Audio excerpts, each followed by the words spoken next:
বেলারুশে অবস্থিত বিভিন্ন signal enhancing যন্ত্রের সাহায্য নিয়ে ইউক্রেইনে হামলা চালাচ্ছে রাশিয়া, এমন অভিযোগ জেলেনস্কির। আর এজন্যই ইউক্রেইনের নিকটবর্তী এলাকা থেকে যাবতীয় সিগন্যাল এনহ্যান্সিং যন্ত্র সরাতে বেলারুশ নেতা আলেকজান্ডার লুকাশেঙ্কোকে এক সপ্তাহের আলটিমেটাম দিয়েছে কিভ। বেলারুশে কমিউনিকেশন টাওয়ার এবং রিলে সিস্টেম আছে। এগুলো ব্যবহার করে রাশিয়ার মিসাইলগুলো ইউক্রেনের সাধারণ মানুষের উপর আঘাত হানে।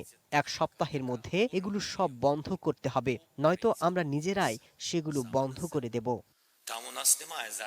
এদিকে জেলেনস্কিকে দেয়া পোল্যান্ডের সর্বোচ্চ খেতাব অর্ডার অফ হোয়াইট ইগল উপাধি ফেরত নিয়েছে পোল্যান্ড। গত মাসে ইউক্রেনের একটি সশস্ত্র বাহিনীর নাম রাখা হয় ইউক্রেন ইনসার্জেন্ট আর্মি বা ইউপিএ। একই নামের বাহিনী দ্বিতীয় বিশ্বযুদ্ধের সময়ে পোল্যান্ডে নির্মম হত্যাকাণ্ড চালায়। ইউক্রেন বাহিনীর এমন নামকরণকে আপত্তিকর ও হতাশাজনক বলেছেন পোল্যান্ডের প্রেসিডেন্ট ক্যারল নাওরকি। নিজের ওয়েবসাইটে প্রকাশিত এক ভিডিওতে প্রেসিডেন্ট ক্যারল বলেন, 2022 সালে রাশিয়ার হামলার মুখে পালিয়ে আসা ইউক্রেনিয়ানদের আশ্রয় দেয় পোল্যান্ড। তবে ইউপিএ বাহিনী গঠন করে ইউক্রেন মোটেই ভালো কাজ করেনি।